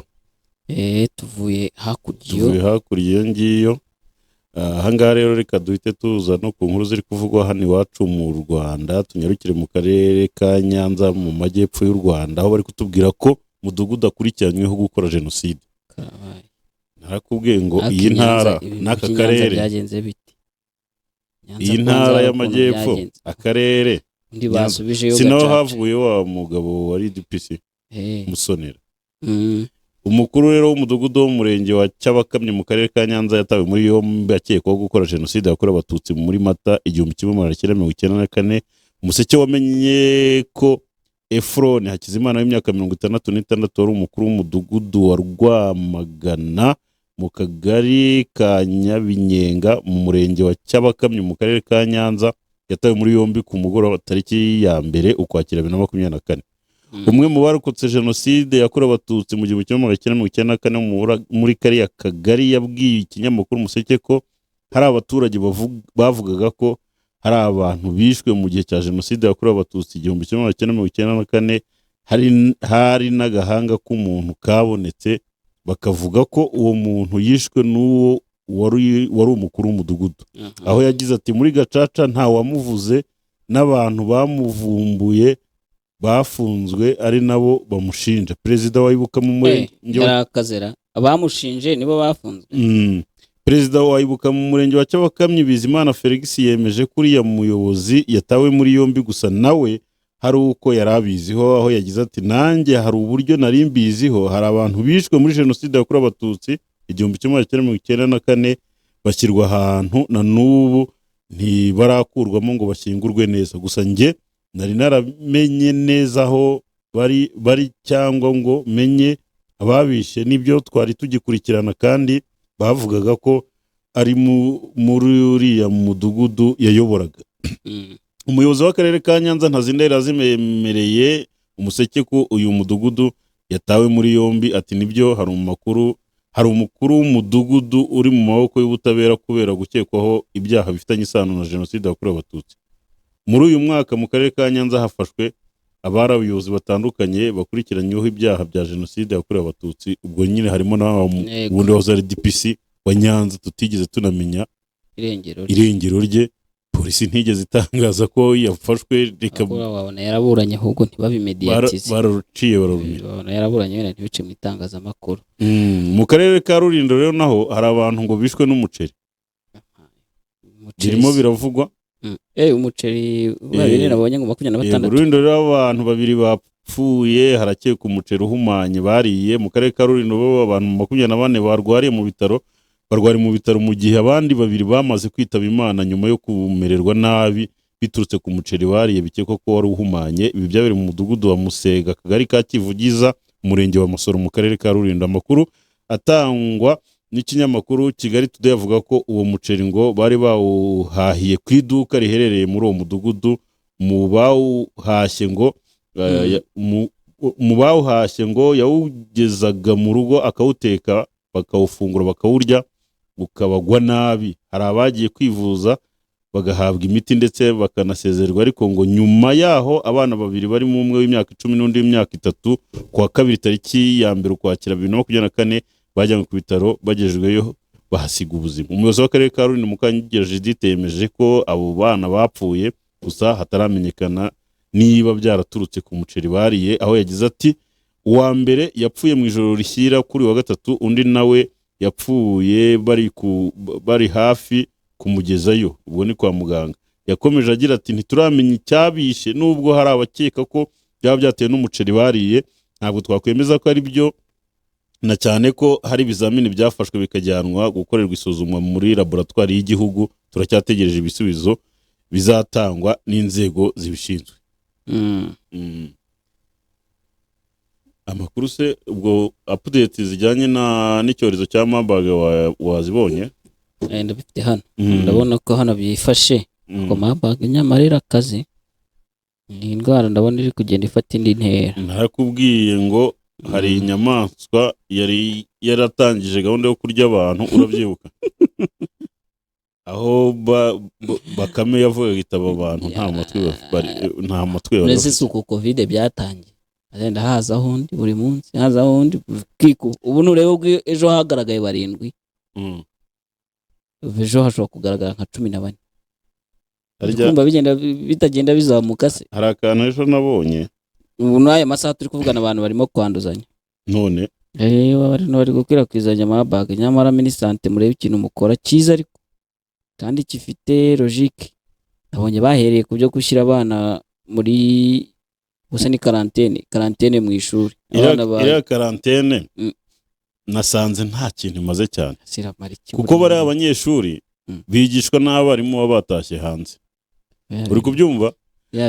Ikigo cy'ishuri kirimo abakozi bakora isuku, kikabamo abagemura ibiryo mu kigo, abateka, abo bose bakora bataha hanze. urumva rero kubuza ahubwo ababyeyi babo kujya no kureba uko bameze, keretse wenda kuvuga ababyeyi baba bavuye hirya no hino mu gihugu, bariya bakwiziniye cyangwa se abakozi b'isuku bo baba hafi aho ngaho, ntabwo ari nko mu birometero wenda nk'icumi, ariko se nko muri weekend harimo abarimu bataha, ubwo uri kumva rero keretse bafashe abakozi bose bafitanye isano n'ikigo nabo bagashyirwa mu kigo, nibwo wakwizera yuko abo bantu ubacungiye umutekano ku bijyanye n'ubuzima bwabo. Oya, biragoye ibintu byo kuri Marburg ukurikije ukuntu bimeze, leta nibirebemo neza itabinyuze hejuru. None se ibigo bimwe sinabonaga imodoka ziba ziri kuvoma amazi ziyajyana mu bigo, none se abo bashoferi baba batwaye izo modoka azava mu kigo nta muntu bahuye? Harimo ibintu byinshi bigoye. So update uko zifashe byo ziravuga ko ejo handi abandi bantu 7 ubu abari kuvurwa babaye 25 kuko abamaze gupfa ari 11, abamaze donc abo yafashe bose ni 36, muri bo 25 nibo bakiri kuvurwa, 11 barapfuye, abatashye ntabahari. Buri munsi hari abazakira nabwo tuzabimenya. Nyamara rero nubwo turimo kugenda tugira hari inkuru nabonye aho bavuga yuko hari umunyarwanda wari ugiye kwiga hari mu Budage. Reka nyibabwire, Ubudage umunyeshuri wari uvuye mu Rwanda yaketsweho Marburg bihagarika gari ya moshi. Umuntu umwe bivuga ko ari umunyeshuri wari uvuye mu Rwanda n'umukobwa bakundana baketsweho ko banduye indwara ya Marburg ubwo bari muri gare ya moshi mu mujyi wa Hamburg mu Budage, bituma urugendo ruhagarikwa, inzego z'ubuzima zitangira gukora isuzuma. Kuri uyu wa gatatu nibwo uwo munyeshuri ngo wari ukiva mu ndege avuye mu Rwanda, ahamaze iminsi hagaragaye icyorezo yinjiye muri iyo gari ya moshi ari kumwe n'umukunzi we, ubundi batangira kugaragaza ibimenyetso birimo ibicurane, ndetse umwe ngo yatangiye no kuruka bikomeye, ahita ahamagara polisi. Uyu munyeshuri w'imyaka 26 wiga ibijyanye n'ubuganga bikekwa ko yaba yaragize aho ahurira n'uwanduye Marburg mu Rwanda, bivuga ko yaba yaratangiye kugaragaza ibimenyetso umunsi umwe mbere. Uri kubyumva? None se bayimusanganye, byaje kurangira bayimusanganye cyangwa bayimuketseho barapima? Update z'icyo babonye ntituratse. Ntabwo twari twakimenya, buriya babaye bamushyize muri isolation, barindiye ya minsi 21 kwishyika, kuko bari no kuvuga ko ibimenyetso bishobora kuba byaje mbere. Uzikiri bukurikireho Rwanda iraza gutangira gukomanirizwa ahantu hamwe na hamwe. Ntukatuzanira abantu bavuye mu Rwanda. Mu Rwanda. Oya, Rwanda yego. Kuko niyo yaba ari umunyamahanga avuye mu Rwanda bigiye kuba iyindi shu. Kuba uvuye ku butaka bw'u Rwanda hari Marburg iri kwandura abantu bageze kuri 37 nako kuri 7 ku munsi, 7 ku munsi bari iri kubafata, baraza kuyikomaniriza. Kandi ubwo kujya wumva ukuntu binakomeye cyane, ndabona ngo Ubwongereza bushaka kutwoherereza abaganga bo guhangana n'icyo cyorezo.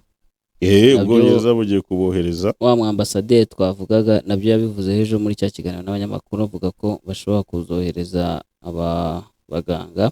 Mu magambo ye yagize ati, maze iminsi mvugana na bagenzi banjye bari mu Bwongereza ngo turebe uko twafasha guverinoma y'u Rwanda guhangana n'icyo cyorezo. Turi kureba ingamba nyinshi twakoresha zirimo gutanga ibikoresho nk'iby'ubwirinzi, kuba twakohereza inzobere mu guhangana n'ibyorezo, cyangwa se byanashoboka tukohereza abakozi bo kwa muganga.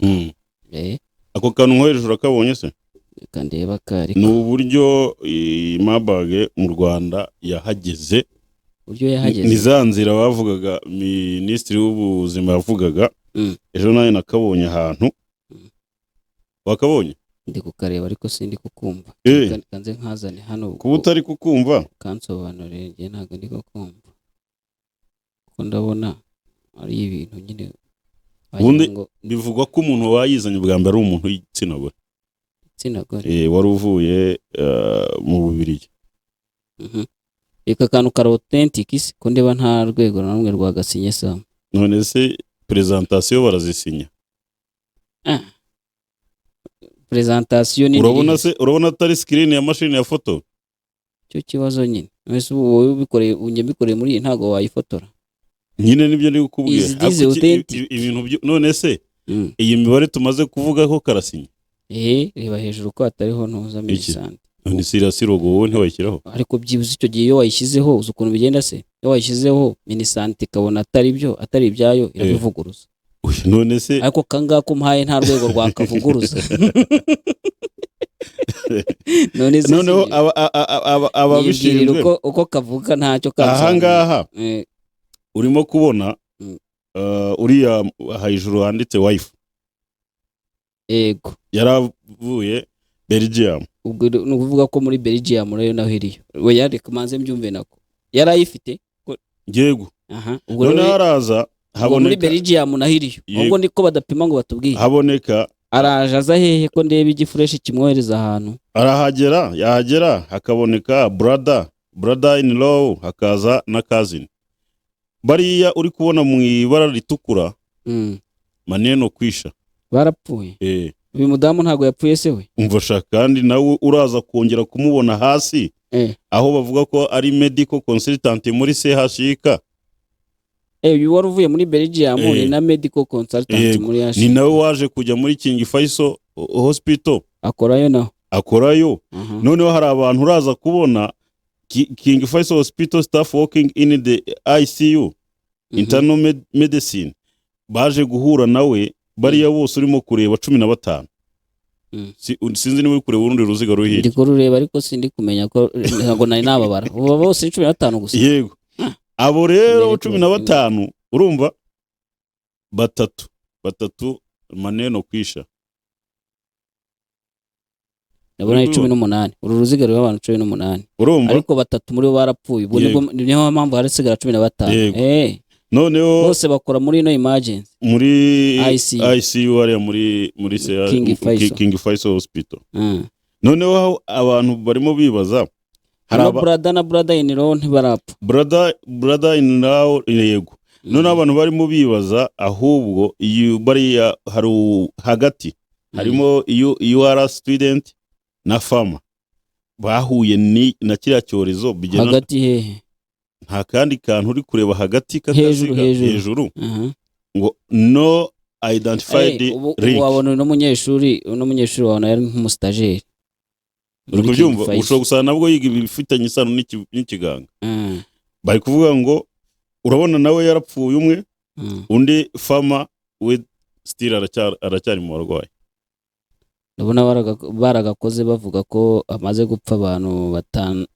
batatu gusa ari hakiri batatu we ntago ari batatu ni batatu reba bariya bose bagiye bari mu mutuku none se uyu mudamu ari kugaragara ahantu henshi ari kugaragara habiri hatatu kuko nawe muri ICU kiriya kiziga cya ICU nturi bukibarebe batatu kuko nawe arimo kandi aturutse hano hepfo hano handitse ngo medical consultant at CHK kubyumva ubwo nawe ubundi n'uyu munyeshuri we ntibatubwira uko ahura n'uru ruziga nawe ndibaza ko bamujomore nibyo bari kwibaza bavuga ngo ni no identified link ntago bazi ntibazi uko ahura nabyo none se ko kinayindi kumwita umunyeshuri ukabyeme nako umustajeri ubu none ni no identified nyine nibyo twarimo duteramo imetero niyo mpamvu rero ubwo ngubwo n'uno mudamu ashobora kubeshyerwa cyangwa wenda bashobora ko barahuriye nko muri BC ariko babimenya nabyo ese abantu bagendanye nabo muri bisi wabamenya uvuga ngo nyine ibi ngibi birajandura Belgium cyane ko no muri Belgium nta uri niyo mpamvu no mudamu ahubwo nawe biranamujandura nubwo yipfiriye ntago ari udusigiye asiza dukondeye ese ubundi bwo wamugira ute kuko nubu banakubwiye wamugira ute wamukondana nyine wamukondana gute se muhanga avuga ine ariko yaratwanduje none se yaje abizi nyine ntiyaje abizi ariko se byambuza kubivuga urashaka kujya umubwira ngo sinkavuge n'abapfa wakoze nabi nzajya muvuga ngewe nabura kumuvuga icyo ndi kubivugira ngewe ahubwo byose niba bijyanye na identified link kuko n'uyu muri Belgium first of all ntayiriyo muri Marburg ntayo turi kumva muri Belgium amakuru turi gukurikira nayo ntayiriyo cya kabiri turi kubona umunyeshuri wa UR nawe yagaragayeho nawe ntago turi kubona uko yaba yarahuye n'uyu nguyu, nta link. So buriyo link yose y'ino Marburg mu Rwanda it is still non identified. Nje nuko ndi kubyumva. Ndumva rero twagana ku musozo w'ikiganiro. Ya reka tujye ku musozo, ndumva nanjye nta kintu gisigayeyo, gusa nyine abantu bakomeze birinde ino Marburg. Ni Marburg kandi ugaragaho ibimenyetso birimo kuribwa umutwe bikabije, birimo gucika intege, kuribwa imikaya, akabamo kuruka, agende kwa muganga cyangwa se ahamagara 114 ababwira ati rwose ndumva ntameze neza.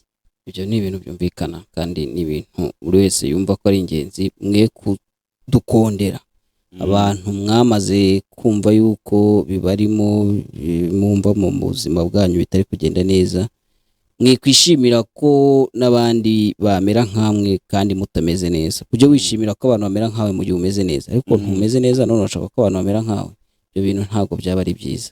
So muhamagara 114 abatameze neza, hanyuma ariko abantu namwe bo mu 114 cyangwa muri minisante muri rusange mwongera ingamba ni nkeya cyane kandi abantu bari kwandura cyane. I don't know why. Ya bintu by'ubukarabiro bwa Nyabugogo abantu bahanyura bitemberera, nkora mbivuga ahangaha. Ako buriya muntu wo muri UR buriya siwe bavugaga Nyagatare, buriya si Nyagatare wenda, buriya byajyana isano ko nabonye ko Marburg ngo mubo yishe harimo n'uw'Inyagatare. Buriya niyo. Reka tugende dushimira abantu twabanye, tubararike gukomeza gukurikira Bwiza TV mu yandi makuru n'ibindi biganiro bitandukanye tuza kubagezaho. Iki ngiki mwari muri kumwe nanjye Shadrack Niyonsenga na Sam Kabera. Bye.